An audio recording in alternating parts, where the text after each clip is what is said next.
Hey folks, I wanted to pop on with a little impromptu introduction because we recorded this episode last month and there's some horror news that I want to acknowledge before we get into the main event.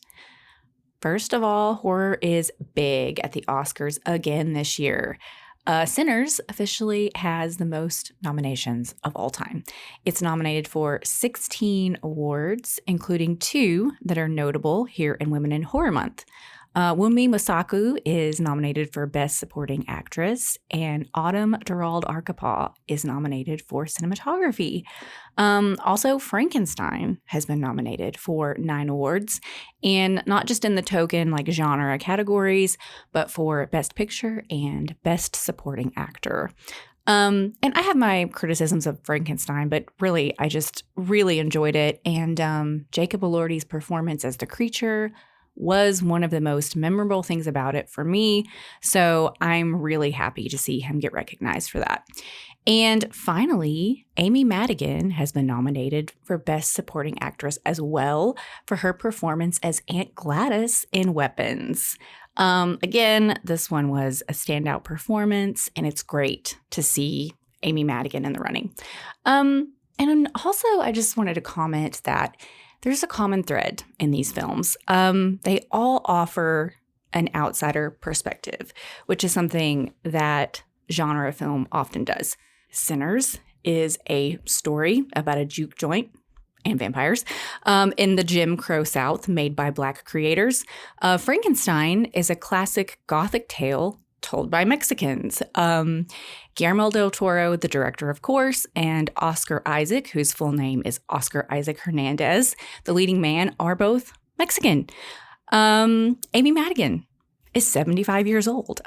We know that Hollywood and society in general don't always see the value in an aging performer, but she's absolutely unstoppable in this role.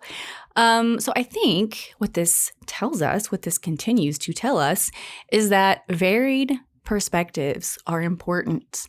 These perspectives in backgrounds, cultures, ages, etc., are crucial to fresh, exciting, and meaningful stories.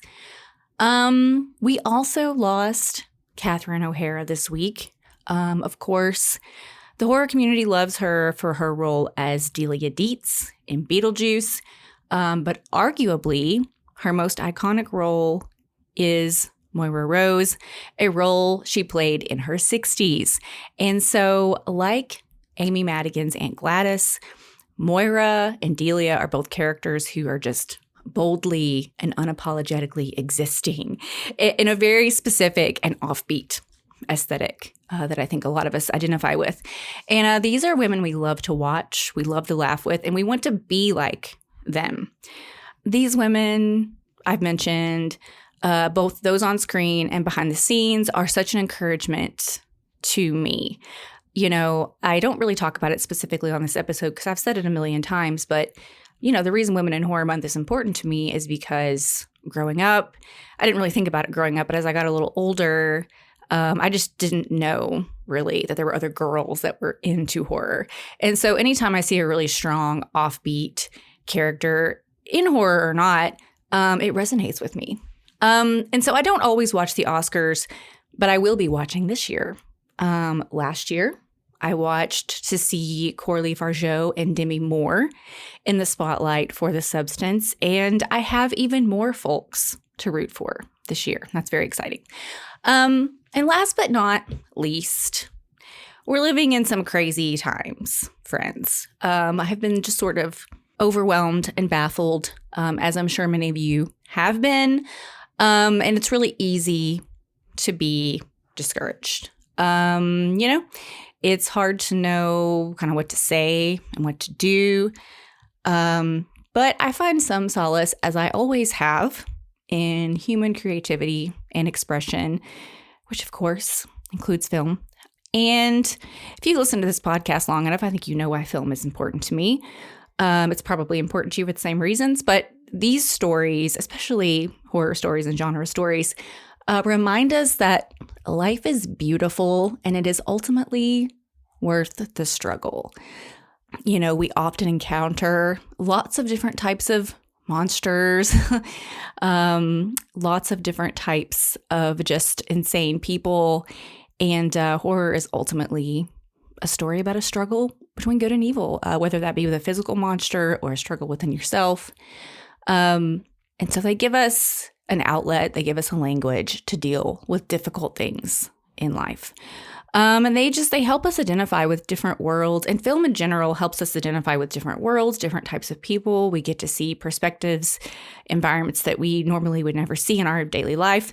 And of course, the horror community is largely made up of outsiders and identifies with the outsider. So I just want to encourage you to take care of each other. Make a difference where you can, be safe out there, and take care of each other. So without further ado, on with the show.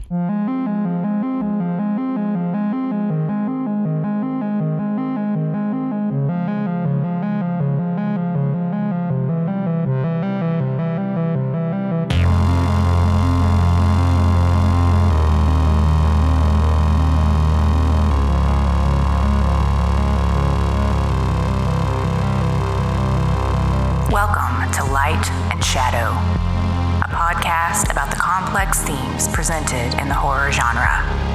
I'm your host, Nicole, and it's time to share another dark tale.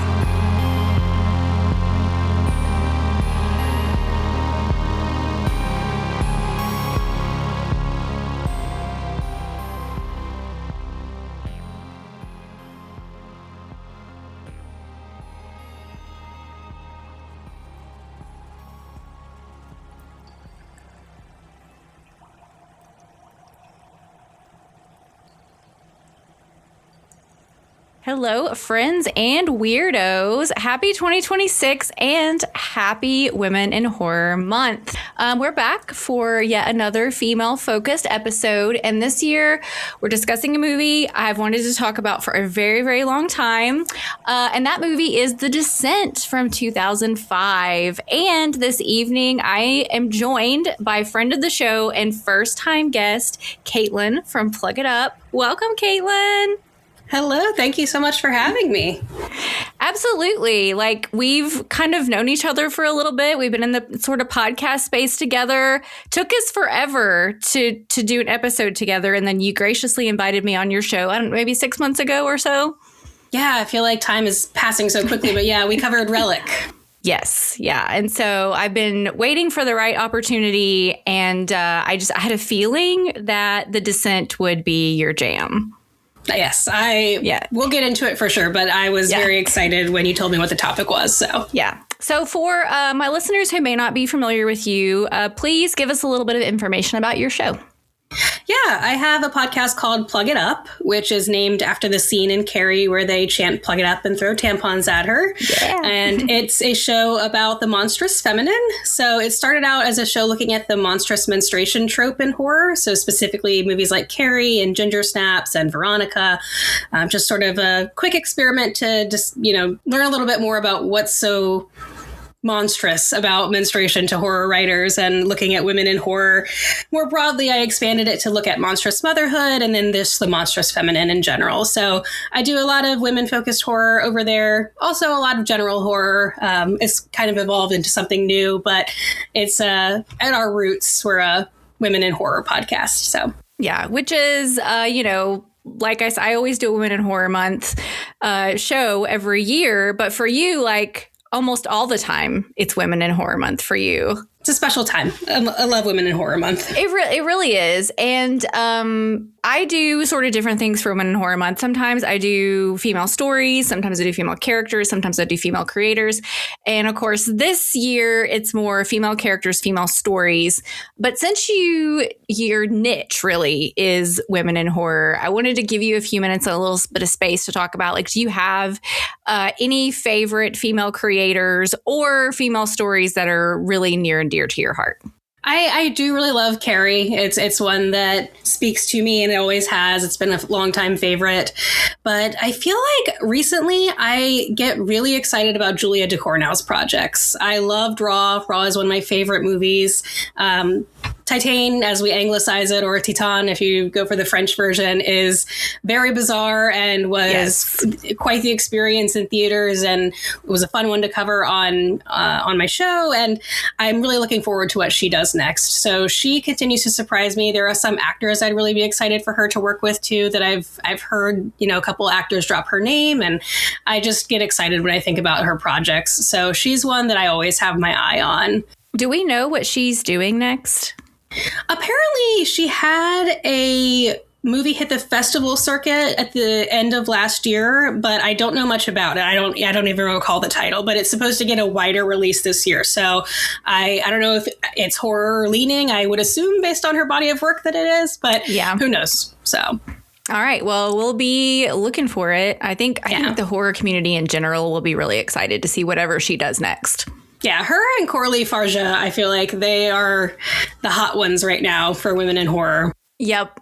So tonight we're venturing into The Descent, and sometimes, not every time, but sometimes I like to pull from like real life inspiration and real life sort of weirdness and strangeness around a film. And when I was doing just general research for The Descent, which I didn't have to do much of because it's a film I'm very familiar with, but I came across some just real life sort of cave horror that I wanted to delve into a little bit.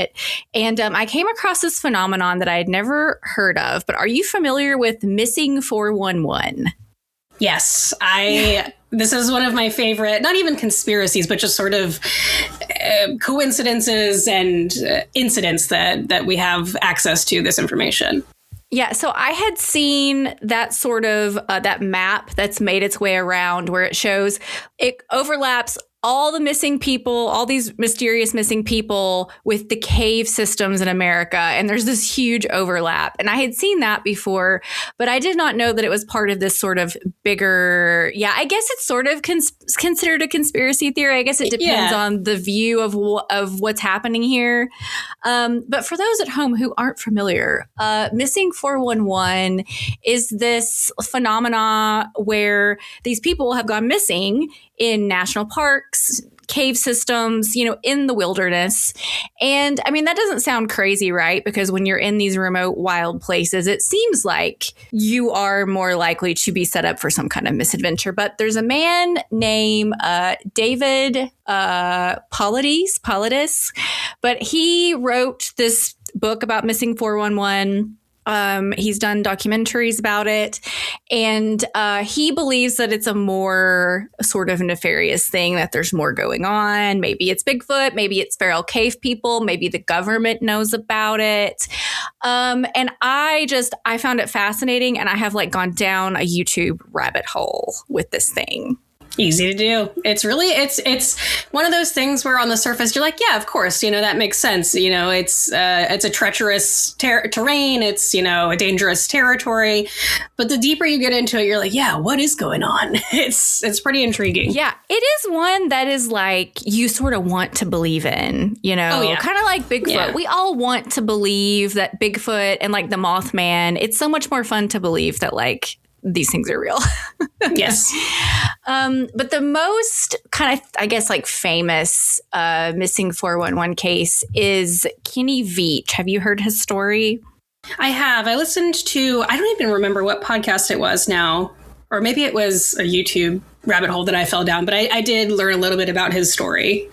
Yeah, so he was a hiker it was out in the desert somewhere, but he disappeared looking for this mysterious cave he found. So he was a YouTuber and an explorer, and he found this mysterious cave. He called it the M Cave because the entrance to this cave looked like an M, and so he documented it, and he told his followers about it, and said that when he first came upon it, his body was vibrating and he felt this weird energy coming from this cave.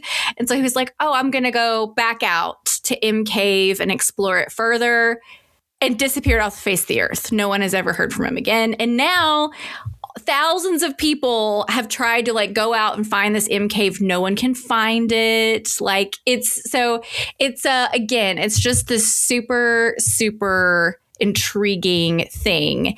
And And of course, it fits right into the story that we're talking about today, because of course, well, one of these women, I'm not going to get spoilery, but you can see how this sort of conspiracy theory of missing 411 in this fictional story, there's just a ton of overlap that's really interesting. Have you, though, ever been spelunking or had like an outdoor adventure gone wrong, some kind of misadventure? I always say that I have a healthy fear of the outdoors. I have a lot of respect for nature and for these kinds of scenarios. And it's not my scene. It's not somewhere that I would put myself voluntarily. It's just not something that I want to spend my time doing. But that being said, I did grow up going to camp a lot, the Girl Scout camps and things like that. Mm-hmm. So I've had my share of outdoor misadventures, but all very like low level, sort of, literally stuck in the creek without a paddle type of issues. But I saw The Descent in 2006, probably. So I saw this, for me, I would have been 17-ish at that time. So it was still pretty formative years for me. And it warned me off in a pretty severe way. Yeah, I have been a tiny spelunking, like nothing crazy, nothing where you need equipment, There we have several really, really great state parks here in Arkansas. And one of them is Devil's Den State Park, which has been in the news lately because there was a murder like this summer, which I think is pretty uncommon. I don't think there's a lot of crime there, but, it was like the talk of the area was the murder in Devil's Den. And of course, that just sounds very nefarious. But at Devil's Den State Park, there are several caves. And when I was a kid, they were all open. Now, I think a lot of them are closed. But those were very easy to, go in and explore. And then there were more advanced ones where you could go farther and you'd have to like do the squeeze and everything. And of course, when I was a kid, like, my parents weren't gonna, well, they might have let me if I'd asked, but I just, the older kids did that and I stayed in sort of the safe areas. But also here, there are just a lot of just naturally occurring caves, just out in the woods. And so I have some family that lives in really like rural areas and, so they know where the caves are. And so when I was a teenager, we would ride four-wheelers every weekend. And occasionally we would go pop into one of these random caves just out in the woods. Yeah. And it was always a blast. But again, I only want to go as far as where, I can like put my arms out and touch the walls. And that was kind of the extent for me. I still need to see the light. I still need to see daylight when I'm in the mouth of a cave. I'm in Virginia, so this movie takes place in Appalachia. So part of the Appalachian Trail goes through Virginia. And, we have a lot of this type of nature around me. I just am a little afraid of it.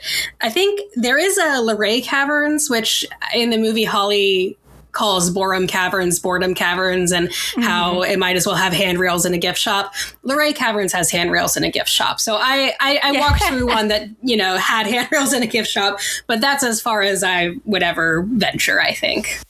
Yeah, I did the same thing. Actually, on Halloween, we had some friends visiting here from Florida. And every time they come here, we try to do something that like they don't have in Central Florida. And so on Halloween, we went to, it's called Onyx Cave. Same thing, handrails in a gift shop. Yeah. Nice. But it's so cool, though. Like there's a tour guide that shows you like all the different formations and explains how over thousands of years a certain drip or, a certain Which is cool. thing splashing, makes these formations and stuff. And so they are quite beautiful when you can experience them. And yes, a safe, well-lit manner. Yeah. I distinctly remember learning about stalactites and stalagmites at Luray Caverns. And I know that there was an organ that was like formed by hooking up like mallets to different stalactites and like formations. So when you play the organ, it's playing throughout the caverns. It's pretty cool. Wow. Yeah, that's amazing. I wonder who figured that out. I don't know, but I was like, this is my speed. This is my type of caving. I am not. The athleticism in this movie is so impressive. And I know that these are actors performing, but their athleticism is still really impressive. And it's more than I would be able to take on. Yeah, same. Okay, so let's get into this movie discussion. Folks, this is your spoiler warning. Spoilers ahead. So if you haven't seen The Descent, what are you waiting for? You're missing out. Go watch it. Come back. Now just, hey, give me a smile. Juno, are you sure we're going the right way? I've never been lost in my life. There's only one way out of this chamber, and that's down the pipe.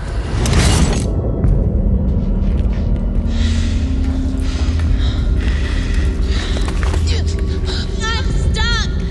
I can't breathe. Okay, Sarah, you have to calm down. I'm coming back, okay? Okay. Okay, move! Now!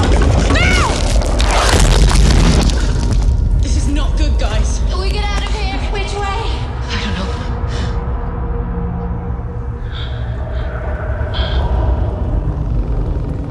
know. Sarah thinks she saw someone back So there. what? I don't think I saw someone. I saw someone. No, you heard something and you saw what you wanted to see. It's the dark. It plays tricks on people. Please! Is there anybody there?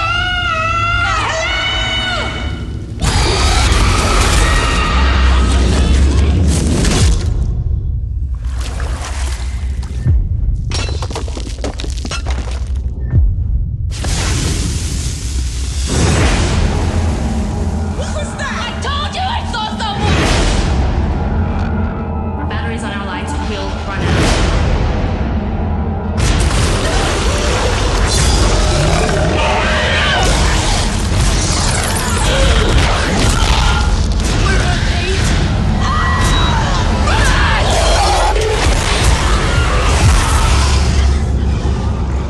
Sarah gets picked up by her husband, Paul, and daughter, Jessica, after a whitewater rafting trip with her thrill-seeking friends, Juno and Beth. Paul gets distracted on the ride home, causing a car crash that kills both him and Jessica.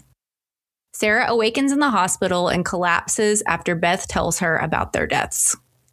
1 year later, Sarah, Juno, and Beth reunite for a spelunking adventure in the Appalachian Mountains of North Carolina, along with sisters Sam and Rebecca and newcomer Holly. They hike to a mountain cave entrance and descend. Making their way through the caves, Sarah finds herself stuck in a narrow tunnel, but manages to escape before it collapses. In the resulting discussion, Juno admits that she has led the group into an unexplored cave system instead of the mapped one they had filed with local authorities, meaning that any rescue party will be going to the incorrect place. The group searches for an exit and discovers old climbing equipment and a cave painting that suggests a way out. Holly, thinking she sees sunlight, runs ahead but falls into a hole and breaks her leg. As the others help Holly, Sarah wanders off and sees a pale, humanoid creature drinking from a pool before it scampers away. Later, they come across a den of animal bones and are suddenly attacked by a creature they call a crawler, which kills Holly. Sarah runs but falls down a hole and is knocked unconscious. Juno, trying to stop Holly's body from being dragged away, kills a crawler with her pickaxe, but then accidentally stabs Beth in the neck after being startled.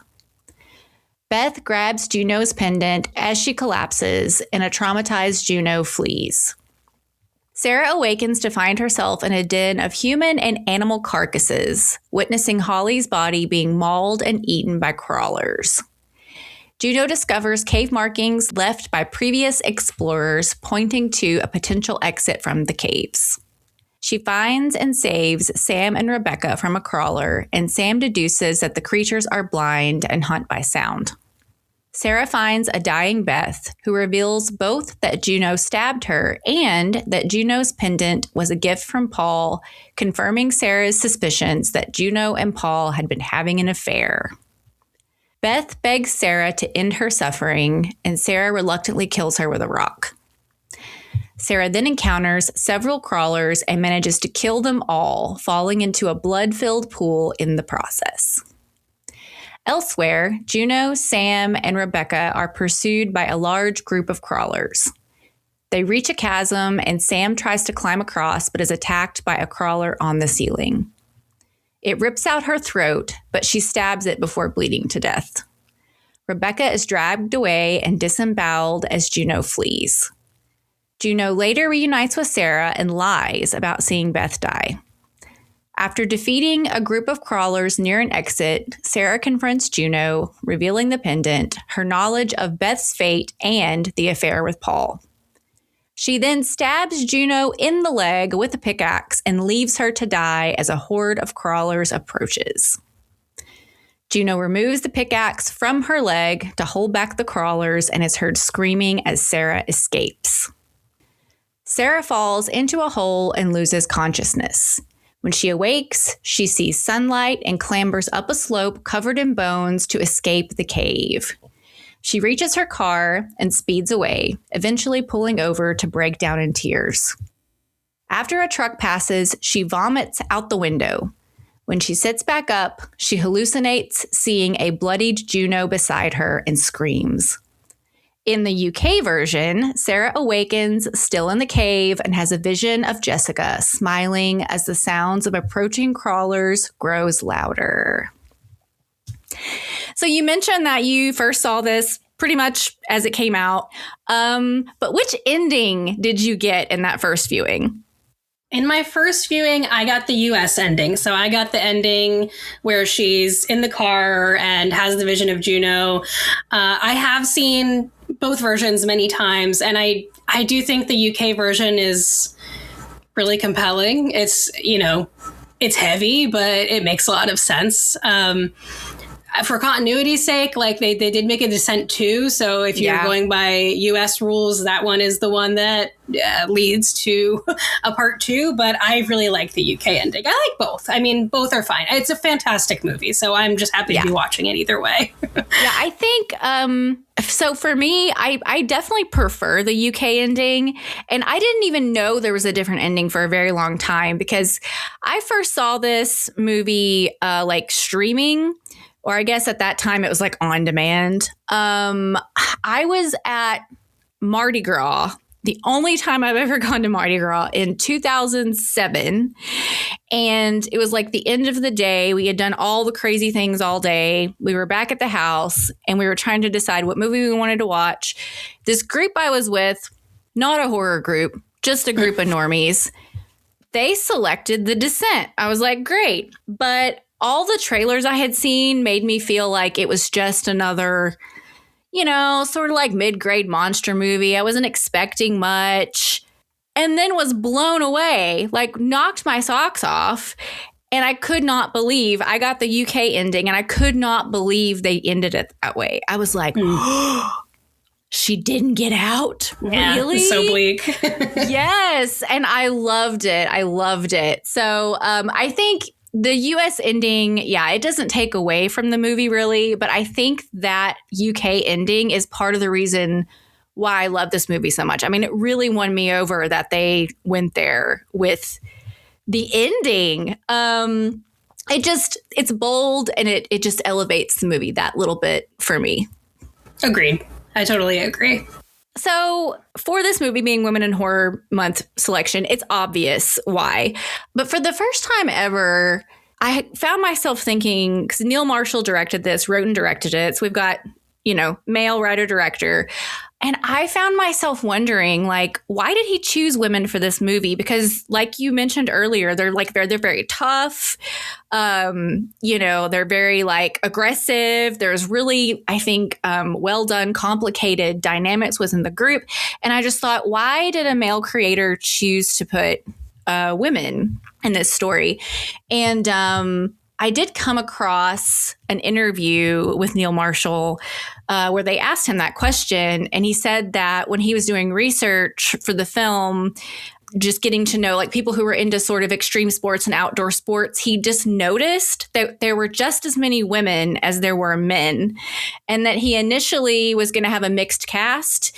But as he was coming across this and getting to know these people, he thought, you don't see all female casts very often. Like, wouldn't it be really interesting to have an all female cast? And yes, Neil Marshall, it would be interesting to have an all female cast because these characters in the group dynamic, is one of the strongest things I think about this movie. So like, how do you feel about the group dynamics and which character do you identify them most with?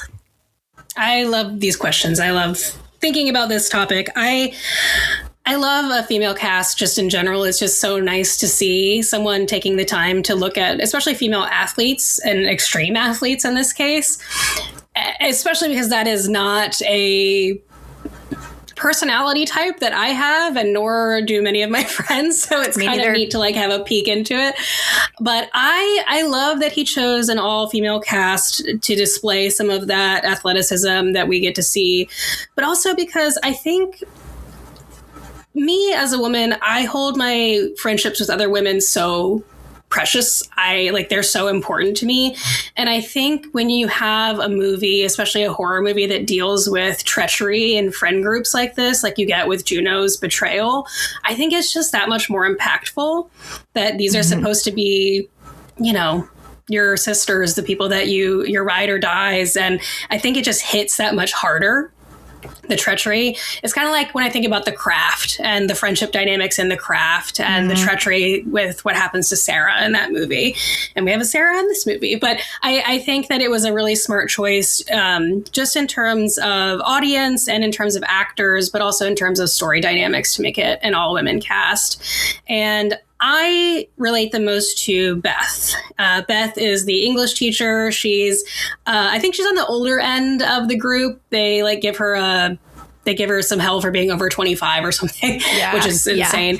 But Beth is also, she's got like a higher degree of emotional intelligence. She's aware that Juno can be a little much and that she's a little pushy. And she's also very, she takes good care of Sarah and Sarah's feelings. And I feel like that's a role that I tend to occupy in my friend groups, like when she's coaching Sarah out of the crawl space or you know, when it's collapsed on her. I feel like that I was like, yeah, that's my role in the friend group. I'm not Holly. I'm not jumping down. I'm not leading. I'm not Juno. I'm not forging a path. I really like the sisters, Becca and Sam. Yes. But I related most to Beth.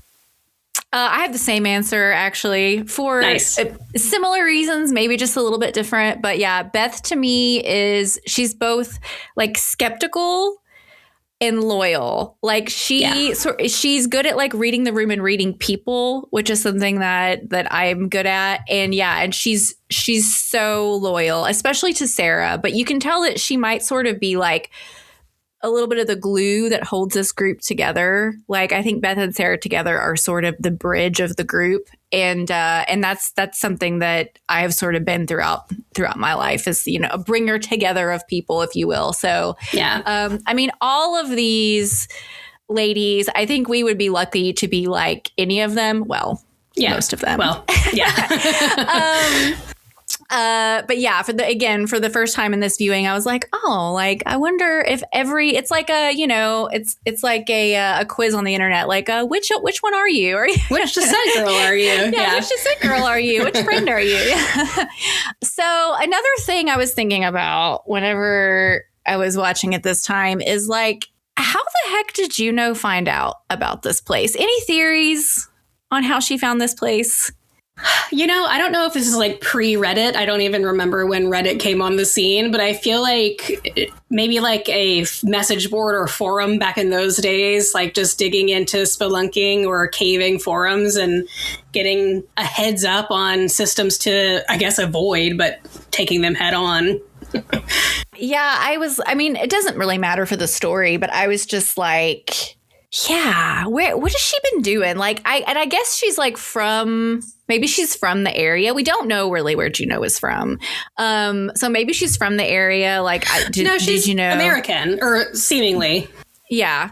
So it's like, did she, I don't know. I mean, because the cave is in North Carolina, I think. That's where all the license plates were. So that's what I was assuming. Yeah. Yeah. So I'm just like, did she like go down there scouting and get to know the locals? Or was she like 20 miles out into the woods being a wild woman and just came across this cave? Like, I'm very interested.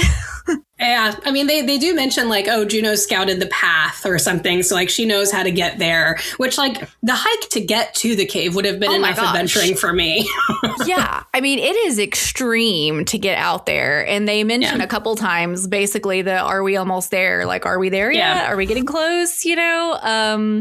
So it is quite remote. So I feel like you would either have to have, you know, like a backwoods, like crusty old man who could tell you like, oh, you go down, or you'd have to just be really lucky to come across it, which we know that Juno's like, she's the most extreme one of the group. So who knows? Maybe she goes on like 2-week solo backpacking trips or something. I wouldn't be surprised.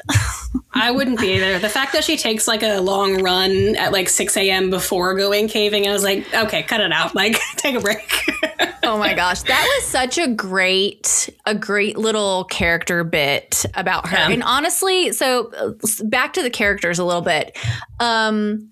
I loved the setup of this movie. The setup is so tight between the little bit that we see in the very, very beginning of them whitewater rafting. And then the little scene where they're in the cabin together, just like drinking their wine and joking. You kind of get everything you need about everybody. And I mean, a very short amount of time. Yeah, it's very efficient writing.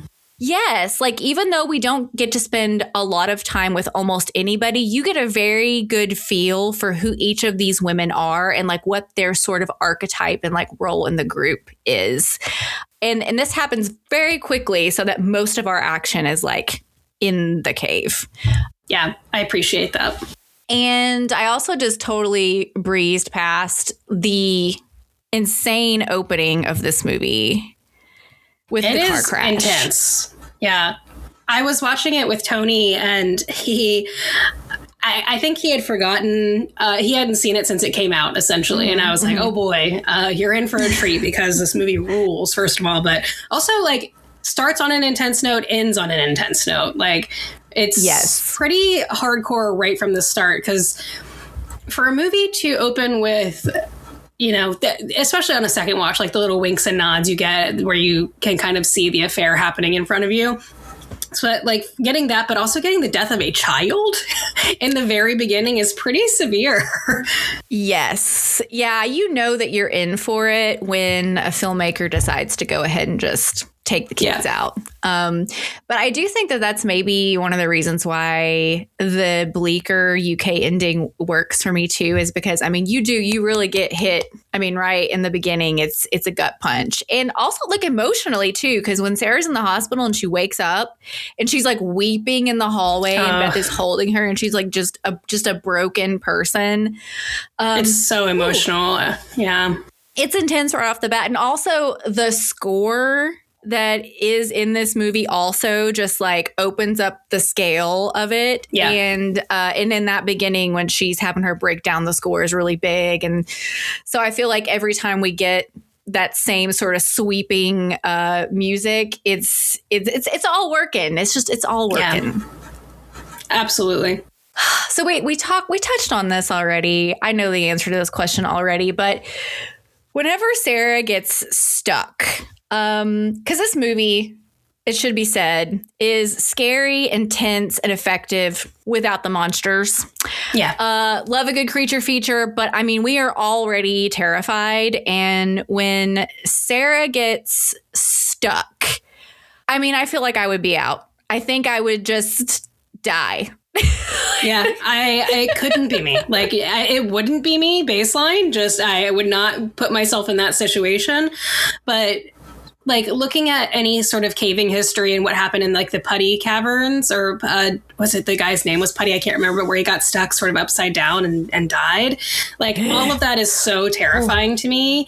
And I don't know. I was even thinking about like, okay, that stagnant water that's there that they're like kind of like dipping through. I was like, I don't even want to think about that. Like, it's just so intense. And the shots just look so good too, because they really capture the darkness and like the scope and the danger that you're working with in massive spaces, like when there is that big chasm, and also those tiny spaces, like when Sarah's trapped and everything starts to collapse. Yes. Yeah. And the production design on this is amazing because it looks like they're in a real cave, and it's all just sets, and the way they use the like flare lighting and the glow sticks and stuff is so great. And it is really interesting how we do get, the big, huge, impressive scope, and then also tons of little tight spaces. And like I said, the idea that it's already scary before anything shows up. I do wonder, like, if there was ever a version where it was just going to be about these women stuck in this cave and its survival, or if it was always going to be creature feature. And it works either way because it's man versus nature in both directions. It's, man versus the just sort of like hopelessness and desperation of being trapped down there and starting to lose your mind and lose control of like your senses, and also man versus nature in terms of battling these creatures that have developed and evolved in perfect darkness. And either way it works. It's so good. Yeah. So how do you feel about these creatures? Do you think they are scary? And did the night vision jump scare, did it get you the first time you saw it? The night vision jump scare is so effective. It definitely got me the first time I saw it. And whenever they cut to them, like on the ceiling, like crawling on the ceiling, it gets to me still. I really like the creature design. I like that they kind of talk it out in dialogue a little bit with I think is Sam or Becca. One of them is the medical student, so they kind of rely on her to do some exploration of the dead creature. But looking at like that they communicate like bats and that they're blind, and that they've adapted under these conditions to crawl on ceilings and eat live animals and drag them down there and have these little bone dens. I don't know. I love the creature design. They look so gross. They're so slimy, but they also look humanoid enough. I think my friend Maddie said it one time, things that look human but don't move human will always be very scary. And these things look human enough but don't move very human. And that is, it tickles that like uncanny valley part of your brain where it's like, this is just not right. Yeah. And they're nasty. I like that we got to see like a mother crawler and an adolescent crawler, juvenile crawler. But I like that we get kind of the full life cycle of what they look like and how they operate. I think that the gore that we get from their kills is really, really good too. Like when they rip out, it's either Becca or Sam, like they like open up her intestine. It's just, it's so nasty. It's so good though. Yes. Yeah. Again, it's that level of intensity that this movie brings. And I do love too that, it's not just we see the crawlers kill some folks and it's gruesome enough, but we also see a lot of gore inflicted onto the crawlers because as we've discussed, I mean, these ladies are fighters. They're strong. They're capable. We've seen them do all this amazing stuff. Becca, I think, is the older sister. She's the one that has to like use the one hand and like clip the things in the ceiling. In my notes, like it says Rebecca is a stud. Like, woo. Yeah. And we see the same thing reflected when especially Juno and Sarah have to fight these creatures. I mean, it is savage. Everyone else runs off and Juno is like, no, you're not going to take Holly's body. And she's like kicking it and hitting it. Like, I was like, I could never. I could never do this. That, like Juno, I did an episode once on the most hateable characters in horror, and Juno made the list because she is very detestable. Just the affair and not telling people about where they were going. She makes a lot of really poor choices, but you can't deny that she has a level of competence in this cave that is really, really impressive. She's so athletic. She's not going to let that rope get left behind because she knows that they need everything they've got. She's not, I mean, to her credit, she's not going to leave Sarah behind. You see her using like bones as weapons. You see her using like taping her fluorescent light to her axe. Like it's just like really capable, smart things. She knows what she's doing. And I love seeing a capable, competent person. It just sucks that it happens to be Juno because Juno is a terrible friend. I know. And that's always been something that I've sort of contemplated in this movie as well is Does Juno deserve her fate? Because Juno deserves some consequences. Does Juno deserve to be sabotaged and left for dead? What do you think? You know, I feel like younger version of myself would be like, absolutely, she got what she deserved. Like, put that spike through her leg, let her battle it out. And, a more mature version of myself would say that Juno is human and made a lot of very human mistakes. I think her behavior before the cave is unexcusable. Like the affair, unexcusable. The manipulation of their situation, unexcusable. Just dangerous, like flat out. While they're in the cave, I understand most of her decisions. Obviously, she didn't mean to kill Beth. It was wrong to leave her. But it's not, you know, and when she's lying and saying that she saw Beth died, like those little pieces, I can understand, like emotions being heightened and situation being what it was. I can understand a lot of her decisions in the cave, but her decisions prior are pretty unforgivable. So if I were Sarah, I don't know. I may have acted the same way. I love the shot of Sarah when she confronts Juno and she's sort of like Spider-Man, like in the cave wall. And she's like, did you see Beth die? And Sarah has just like crazed look on her face covered in blood. And she's just really intensely, you know, scrutinizing Juno, and Juno's lying to her because that's what she has to do in the moment. But I love that scene. It's so intense, and you can kind of see Sarah crazed formulating what her next steps are going to be. And as they sort of face the next round of crawlers together, you can see that Sarah's got, you know, some options on her mind. So I don't know. Juno probably didn't deserve that fate because she did what she could after she made a lot of bad decisions. But a younger version of myself, I was like, yeah, fuck Juno. I can't stand like anything about her besides the fact that she's really good at what she does. Yeah, I feel very similar. In the world of just this movie, I'm like, yeah, sure. Yeah. Leave her for dead. But very similarly, I'm like, well, it's complicated. And like, Sarah, I get it. Sarah, if you just want to leave her behind, do it. But like, did you have to incapacitate her? You know, yeah, like, that's pretty savage. Like, yeah, it's pretty savage. But I do think it's kind of an important character move for Sarah, because poor Sarah, like, we see her early on. We know she's like taking medication, and we know she's gone through this terrible trauma, and she is like just healing, but she's still very like struggling. And you get the feeling that like this trip's really good for her, and it's going to help her like grow and heal, and it'll be good for her to be with her friends.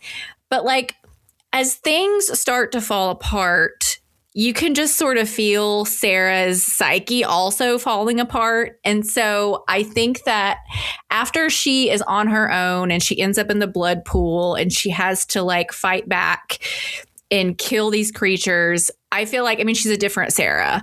Yeah. And so, I mean, like you said, she looks crazy. I mean, she looks different. Her face is different. She's terrified. She has turned into almost this like primal, you know, person in order to survive. And so to me, it makes sense that that would be her reaction, you know, in this like state that she's in.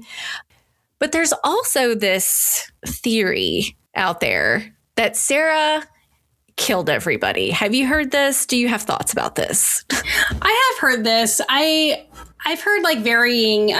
I mean, the title alone can be, you know, like literally they're descending in the cave, and it's also a descent into madness, whether you believe Sarah killed them or whether they're just descending into madness because of all the things they talk about in dialogue in the movie, where it's like your mind's playing tricks on you, you're hearing things, you're seeing things in the darkness.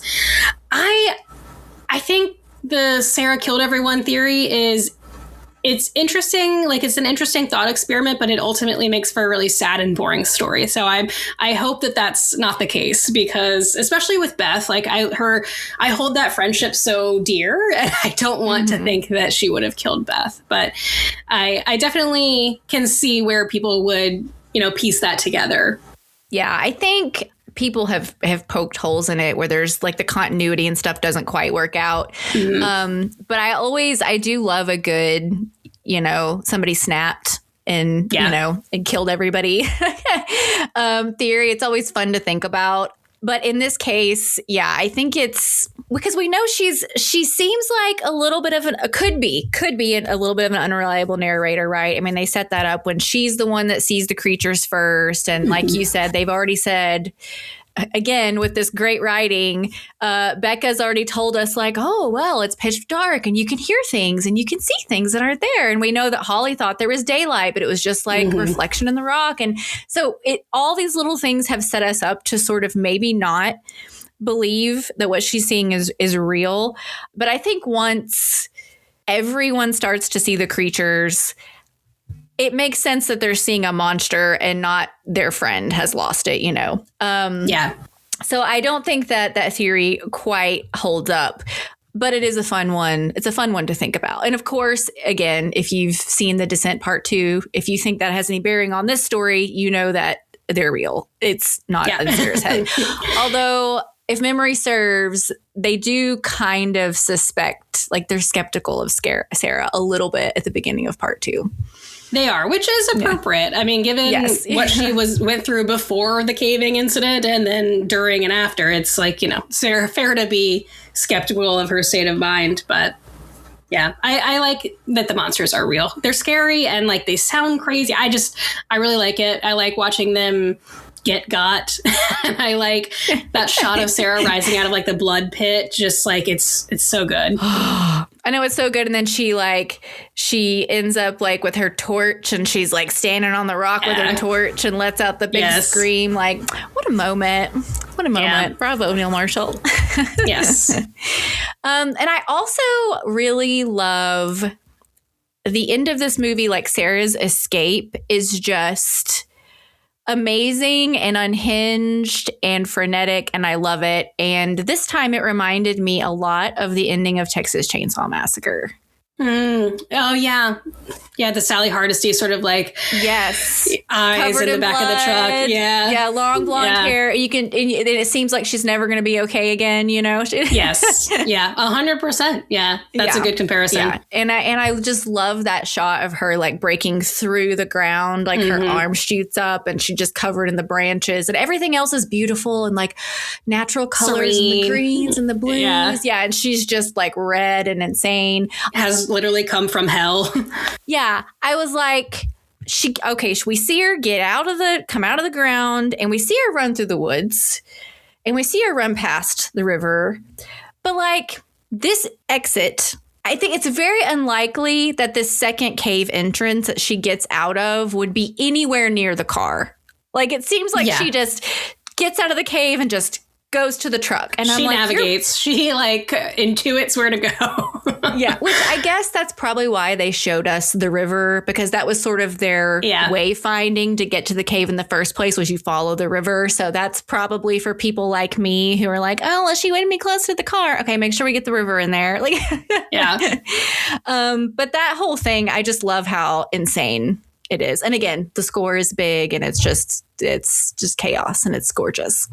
It's awesome from the moment that her head kind of lands where she falls and then like she sees light shining and she starts like scrambling up this incline of bones and they're just like rattling and she's scrambling trying to get up there. Her blocking and her body work in that part alone is great. And yeah, like you said, when she cracks through the earth and you see her hand come out of it, it feels very, very triumphant, and you're happy to see it, even if it's short-lived for whatever version you got. Yes, because we've been through it and we feel like her. So it's like, I feel like I can breathe. Yeah. Daylight, finally, fresh air, water. Yes. So is there anything else that you want to talk about before we give our final thoughts? Let's see. I love the man versus nature themes, and I love the friendship. I feel like friendship is such a powerful thing. I love friendship in a movie. Like I love movies where that's the motivating factor. Like I loved the Ghostbusters 2016. Like I love female friendship movies. They just mean a lot to me. And I think that the treachery in this one within those friendship dynamics just really hits hard. But I also love the fear of the unknown that they're working with here. I think that is something that horror movies lean on a lot, and it's just done really well here. We've got the fear of the unknown in terms of the cave, like we said, and then the fear of the unknown in terms of these creatures that are unknown to us, like a species that are unknown to us. Love it. Totally agree. Yeah, for me, I mean, like I said, I love this movie. I've loved it ever since the surprising first time I saw it. The setup is really intriguing. It's a great concept. The characters are strong. The art direction is great. I feel like all of the actors are really endearing, and they feel like people I actually know. And I think part of that is because most of these actors, I don't think I've really seen again, maybe in small things here and there, but they really do feel just like real people. Like I said, the score is fantastic, and it has, I think, a really big impact on the scale of this movie. It's just a simple story executed really well. And I found myself just continuing to think that over and over again. And one of my pet peeves with movies these days is they're all too long. And I'm constantly like, give me the 90-minute movie. Mm-hmm. Like, if your movie is 2 hours or more, you better have a good reason. Yeah, agree. This is a great example of a 90-minute movie where they get in, they do what they need to do, they give us what they need to give us, get in, get out, bam, bam. Simple story, executed really well. Yes.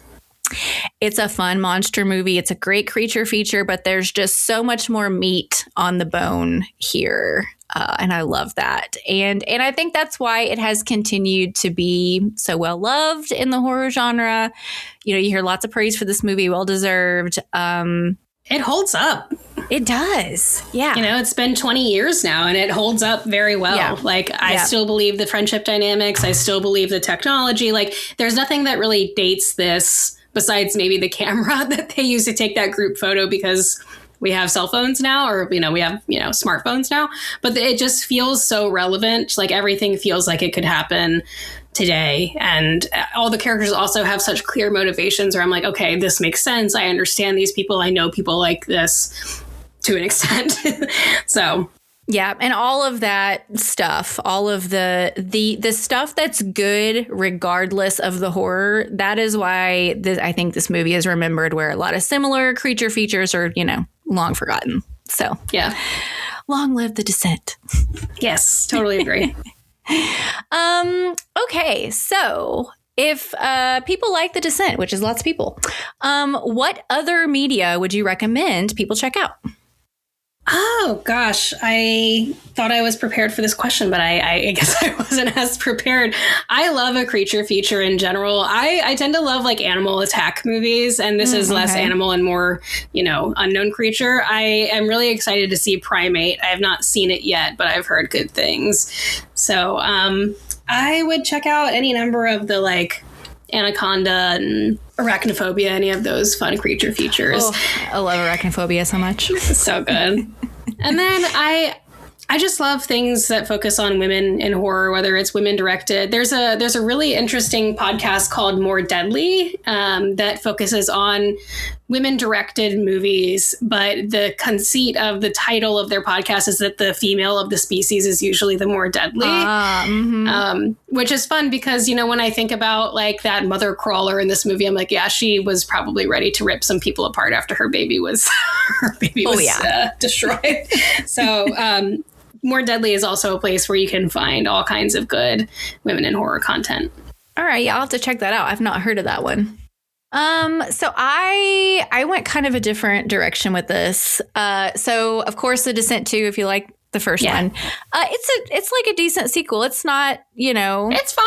Yeah. Great, but yeah. Yeah. I've watched it. Yeah. If you enjoyed this and you want to revisit the world, I say go for it. Also all-time classic, The Thing.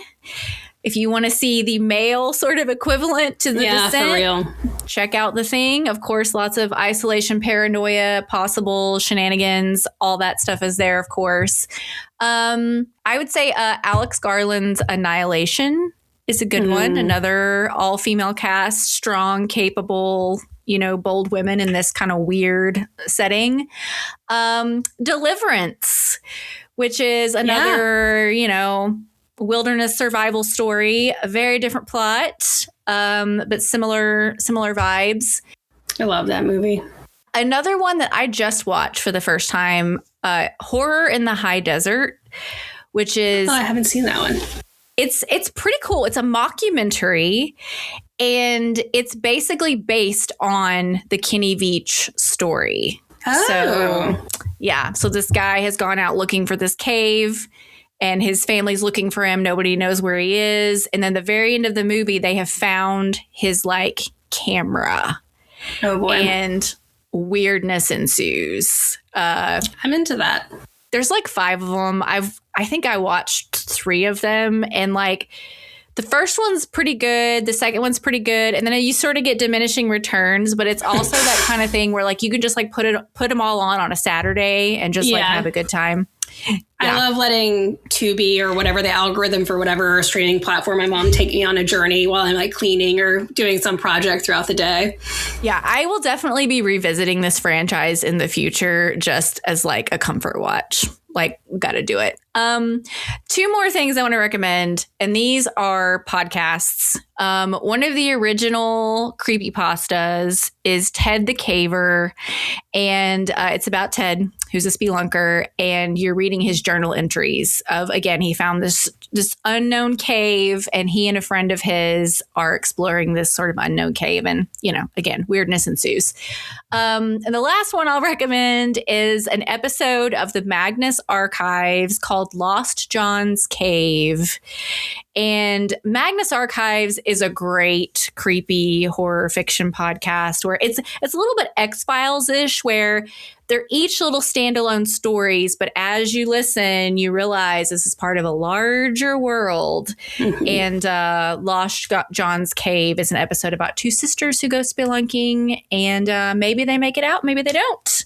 I love Magnus Archives. It's such a unique little show. So I good. love how kind of subtly creepy it is. Love it. Did you ever see Byzantium by any chance? The vampire movie? No. It's there's no explanation for why it happens in the cave, but when someone needs to turn someone else into a vampire, they take them to this remote cave, and it happens down there. I don't know how to explain it other than that, but it's a great vampire movie. It's got Caleb Landry Jones and love him. Lady Bird, what's her name? I can't remember, but you know who I'm talking about. But it's a great vampire movie, and it's got a cool cave situation going on.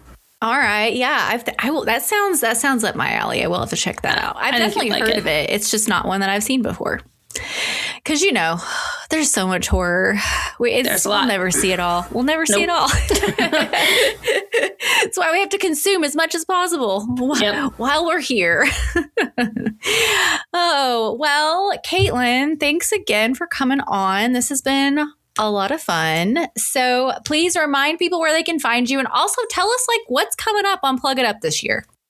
Yeah. So you can find Plug It Up wherever you get your podcasts, and you can find me on social media at Plug It Up Pod.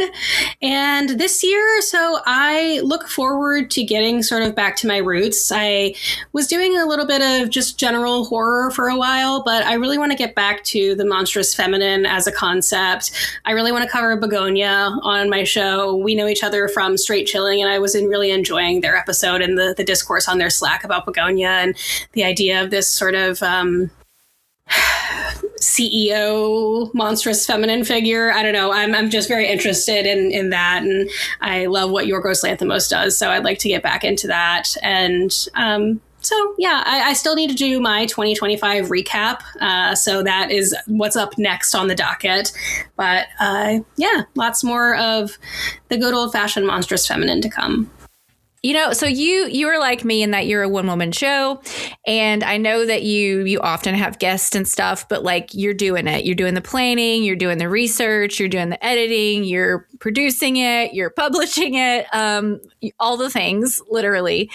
And that can be really hard. I know you and I talked about how we probably spend 10 hours easily per episode, you know. And when you don't have like a group of people that are all sort of like taking part of the load, it's just a lot. And so it's invigorating when you find another angle. So the fact that like you seeing Begonia and listening about Begonia made you think, that's something I'm interested in. Like, especially when you feel like you've sort of like exhausted all the lanes and then you find a new one that you hadn't thought about before. Like, I love it. Like, that's one of the great things about podcasting. And there, like you said, the list of content to cover is endless. I made a list very early on about movies I considered to be about horror movies to be about the monstrous feminine. And I have hundreds on the list I still haven't covered. So it's like, you know, there's plenty to go to. I just needed to find that spark again. So I'm excited to get back to my roots and focus up for 2026. Awesome. Well, we look forward to seeing what you do this year. Thank you. And as for me, similarly, I am revisiting the Religion and Horror series. Like you, I have a long list of things I could cover for Religion and Horror, but last year I sort of took a break because felt like I was starting to get in a little bit of a rut. So I did Fundamental Frights. But I'm diving back in, at least for the first half of the year. So over the next several months, I'll be doing Religion and Horror. And next month, I'll be covering The Clove Hitch Killer with special guest Sunny, who she previously appeared on the Midsummer episode with me, and we had a blast, so she's coming back. And she is a little bit of a true crime nut, and Clove Hitch Killer was partially inspired by BTK, so I'm really interested to hear what she's going to bring to that episode, and I'm sure it'll be a fun combo. But so, folks, if you have not, check out The Clove Hitch Killer. Don't go spelunking in mystery caves, ladies. And until next time, stay spooky.